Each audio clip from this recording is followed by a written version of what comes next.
Today we're doing an alternate version of a famous French classic velouté. But this one is not only delicious, but it's gluten-free and keto-friendly. We're making cream of broccoli soup. Hey guys, if this is your first time tuning in, let us know you're out there by giving us a thumbs up below and then hit that subscribe button over here in the left corner to make sure you never miss a video. Now let's start cooking.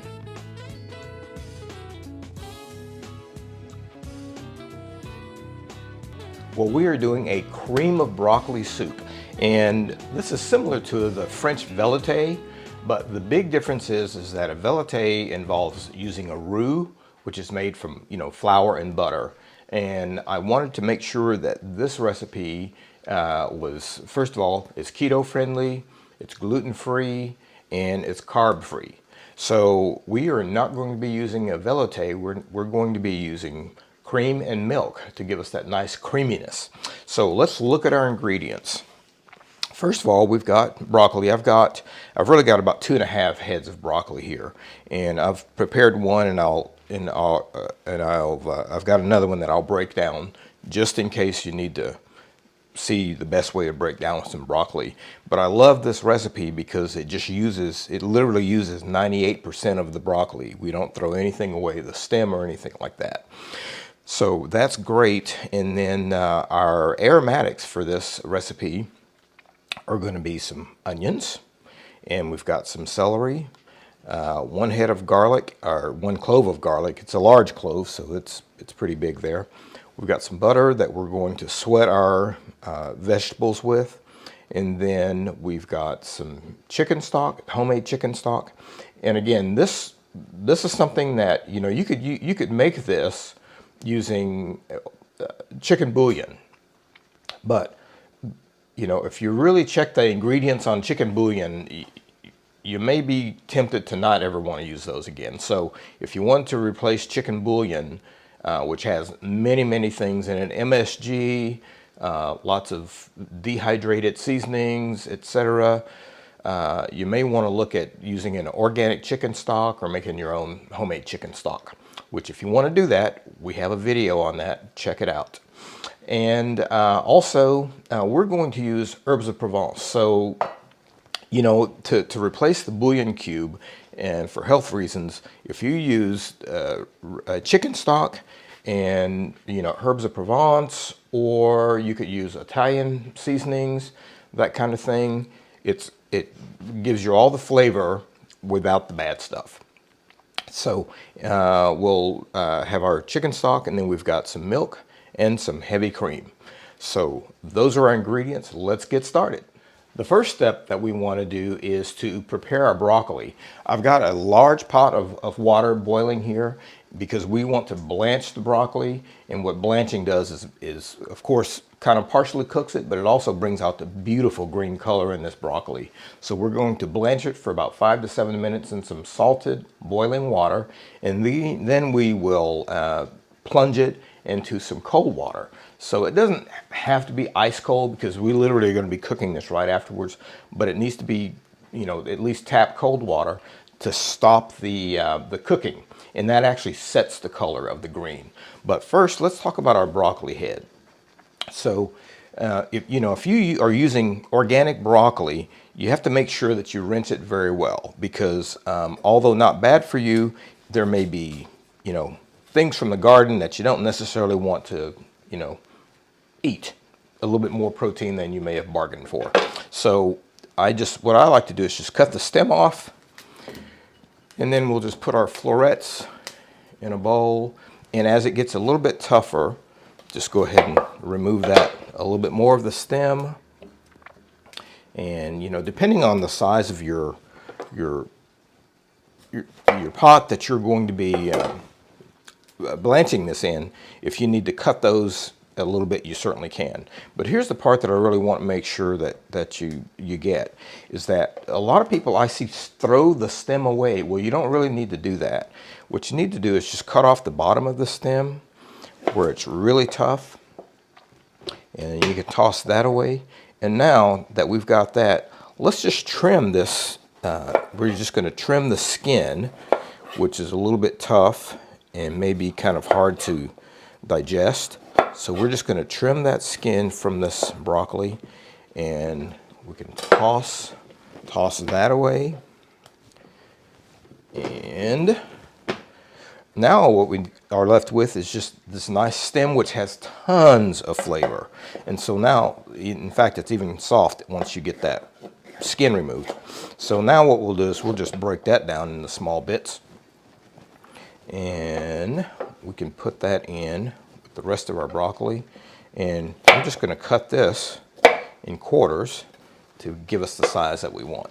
So now that's our broccoli all broken down, and we've got our water over here set to boil. So let's get to the blanching stage.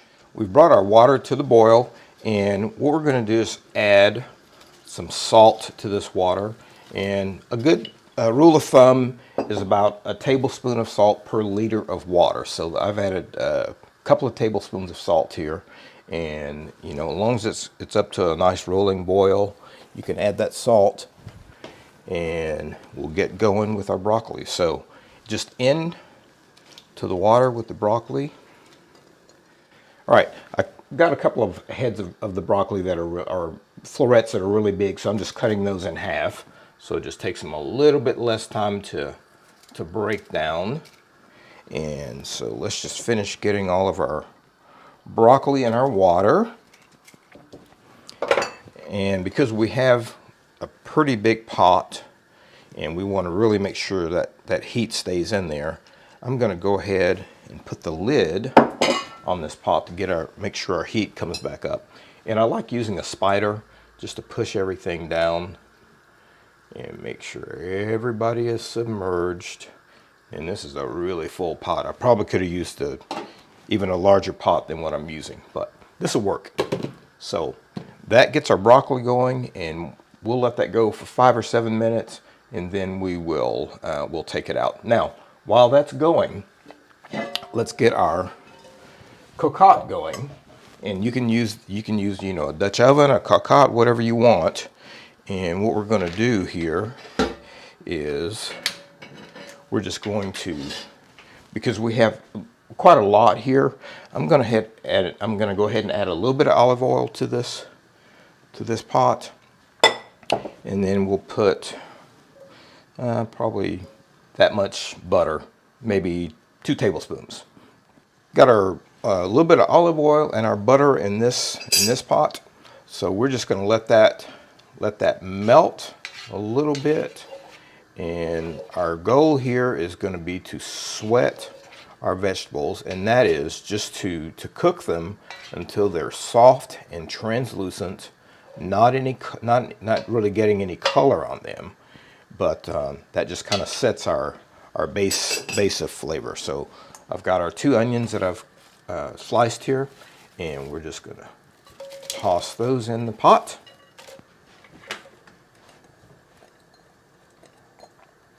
And again, the ingredients are listed down below, so you can check those out. And we've got our celery. And we won't add our garlic just yet. We'll add our garlic once everything else is pretty much cooked to very soft. And the garlic will be the last one of these things that we add. And now whenever I'm sweating vegetables, I like to always add a little bit of salt, because first of all, it kind of pre-seasons things, but it also helps to bring out the moisture in that. And so we'll let that get going, and shortly our broccoli should be ready to take out. We are rolling right along. The broccoli is looking fantastic, and you see now how the bright green color has come to the fore. So we'll be ready to take that out in just a second, but our vegetables are just beautiful. They're nice and soft, translucent. So now, the reason you don't want to add your garlic is because garlic burns quite easily. But now, since this is all ready to go, we'll go ahead and add the garlic and let that be a part of the plan with all these aromatic vegetables, and let that get a little soft. And again, this is on a low heat. You don't want any color on this. You just really want that to be nice and soft and translucent. So now, using our spider, our broccoli is ready. We're just going to take these out and just plunge them in our cold water. And once they have cooled down, we will then drain them and move to the next step. Our broccoli is cooled and drained, and now we are ready to just add it in to these sweating vegetables that we have. So we can just kind of go ahead and put those in there in one fell swoop, and we'll get those stirred around a little bit. And just for fun, I went ahead and reserved a couple of the florets, and we'll show you what we'll do with those at the end of this whole process. All right, so now we've got our broccoli in with our vegetables. And what we'll do now is simply we'll cover it with the milk. Got our milk and got our cream and our chicken stock. And at this point you can determine, you know, if you're going to need a little bit more liquid, and I think we'll probably use all of that. But you don't want to go too far, because you can always add a little bit more milk or cream or even chicken stock at the end. What we're going to do now is just bring this to the boil, at which point we will then add our herb mix. And again, that can be, you know, herbs of Provence. And I like using a grinder. This is a little grinder that I've got with my herbs of Provence, so that you don't get large chunks of the herbs in there. And so you can either, you know, grind them in there, or you can press it down and just put the whole leaves in there. But we'll do that once this comes up to the boil, and that'll be our next step. I went ahead and put the lid on my cocotte because, again, it's cast iron and it takes a while to heat up, but once it gets there, it stays very, very hot. So we are, as you can see, we've got a little bit of bubbles going on. We don't want this to come to a crazy vigorous boil. First of all, we don't want it to boil over because there's milk and cream inside. And so now we are ready to go ahead and add our herbs of Provence. And let me just mention that I did reserve a little bit of the liquid from the blanching, and it's broccoli water. So just in case we need to put a little bit more over the top, and we can either do that now or a little bit later. And I think I'm just going to add a little bit. But again, we don't want this to be a runny soup. We want it to be a creamy soup. So we'll keep that aside, and if we need to add a little bit more, we certainly can. And now I'm just going to go ahead and grate in some of our herbs of Provence. And I know it looks like pepper, but it's not. Herbs of Provence is just a collection of herbs like marjoram, parsley, some rosemary, some thyme, and as opposed to popular American opinion, it does not contain lavender. True herbs of Provence has no lavender in it. So I know that in the American version that we get generally in the States, there's lavender, but the original herbs of Provence does not contain lavender. So, yeah, man, we're talking about some incredible flavor here, and the smell of this is also incredible, and it's just going to be very, very tasty. All right, we'll let that come up a little bit more once we start seeing some bubbles. Then we'll turn it down and we'll let it go for 25, 30 minutes. And what we're looking for is just to make sure that the stem portions that we have in here are nice and soft, and that we can just put a knife right through them. So that's our next step. Looks like we have come to a nice vigorous boil here. So we will now just we're going to turn our heat down just a little bit, and I'm going to go ahead and put the lid on here, but we're not going to completely cover it because we don't want a big buildup of steam inside and it ends up overflowing. But if you just partially cover it, and we're going to turn our heat down, because this is a cast iron cocotte, the heat is it's gonna keep its heat. It's gonna be nice and hot in there. So we'll just put that over just to keep things boiling very softly or simmering, and we'll check it in about another 20-25 minutes. Hey everybody, it's Walter from Artistic Gourmet Adventures. My wife Kim and I own this unique small group tour company where we host groups of 6 to 12 guests for 1-week luxury adventures in beautiful locations throughout Europe and the United States.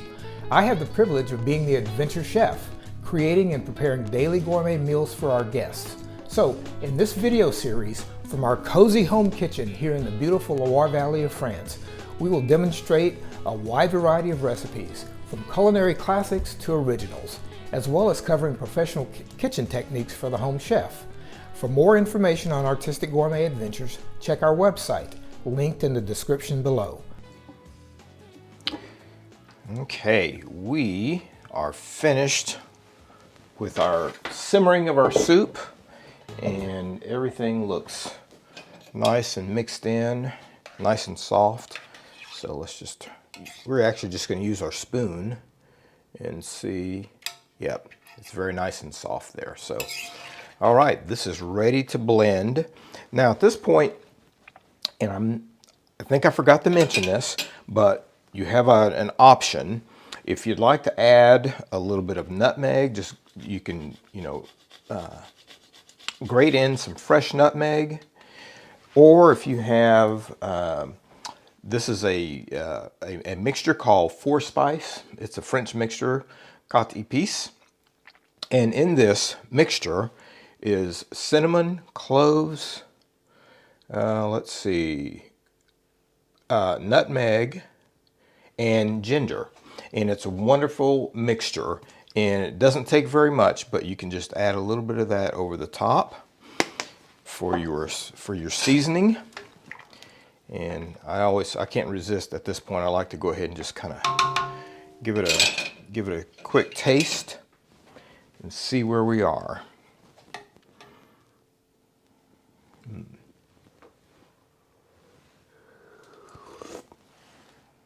Oh, it's very balanced, and it's the only thing that we'll probably need to add is a little bit of salt at the end. But let's go ahead and blend it, and then we'll see where we are. So I'm going to take this off, and we're going to use our Immersible Blender and blend it. Now we're using a submersible blender or an immersible blender, whichever you want to call it. Which to me is the best thing to use, because not only is it convenient, otherwise you would have to use a stand blender and you'd have to do this in stages, 2 cups at a time or something like that. But I like to use this immersible blender just because it does it all in one fell swoop, and it also kind of emulsifies it, which means it blends it a little bit better, and I think you get a little bit more creaminess. So that's what we'll do. And if you get an immersible blender that's 800 watts and higher, that should do the job very, very well. So I like to start on kind of the lower speed, just to get the larger pieces kind of broken up. And once we do that, then we'll switch it to high speed and just blend it till it's very well blended. All right, that should do it. Boy, look at that. Look how nice and creamy that looks. Just beautiful. You can tell just on the blender. Beautiful. Okay, let's just give it a little bit of a taste and see where we are. We'll taste it for salt, and You know, at this point, you know, I've left a little bit of the butter out just in case we need to add a little bit of that.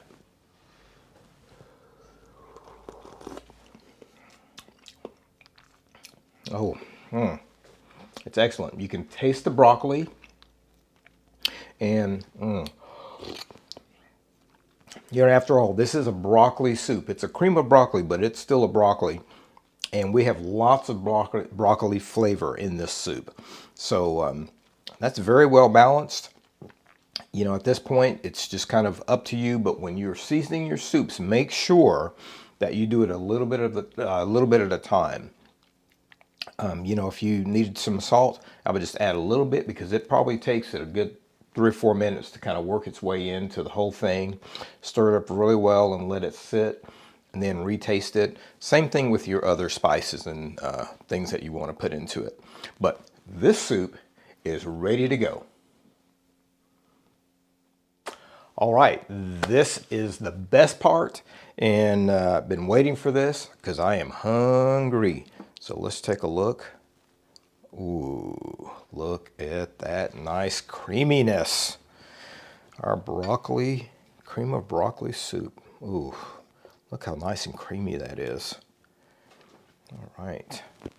In this texture, like I said, this texture is, unless you've got a really, really good submersible or immersible blender, as it were, it's hard to achieve this creamy, emulsified type texture.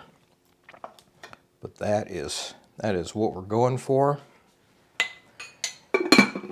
And let's just finish it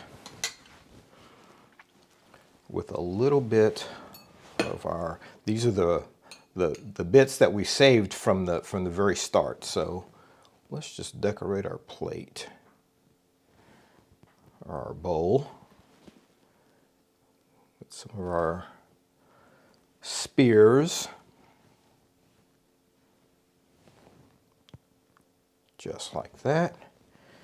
And we'll just go over top with a little bit of, these are just some carrots that I have blanched, and then again put in some nice chilled water for a nice presentation. So there we have it, our cream of broccoli soup. Well, this soup is so simple to make, but it uses such a humble ingredient like broccoli, but man, is it delicious. I cannot wait to dive in. So we've put it in this nice beautiful bowl, and we've got a few of the broccoli florets and some blanched carrots. They've been blanched in salted boiling water and then plunged in some cold water to stop the cooking, to keep the color. So that's what we've got with our soup. And by the way, people have asked us about these beautiful linens that we have. We have an associate in Italy who sells these linens, and we'll put a link at the bottom of the description so you can take a look at that, as well as some of the beautiful cookware we're using and some of the beautiful ceramics. We will put a link to those, but many of these are one-of-a-kind classic French, cookware. And so we'll put a link at the bottom of the description if you're interested in looking at those. But back to our soup. Let's just take a look. Look at the nice creaminess there. Oh, yes. Okay. Oh, man, as someone who used to not like broccoli, I'm telling you what, this is just amazing. It's just a great flavor. Great fresh broccoli, really good flavor, nicely seasoned, and we, along with the nice French crusty baguette, you just couldn't ask for better. If you were looking for a wine for this, I would probably just pair it with a nice white wine. You can do a Chardonnay, or you can go something more crisp, such as a Pinot Grigio. But because this is kind of nice and smooth and buttery, I think a Chardonnay would probably be your best bet on this one. So Enjoy.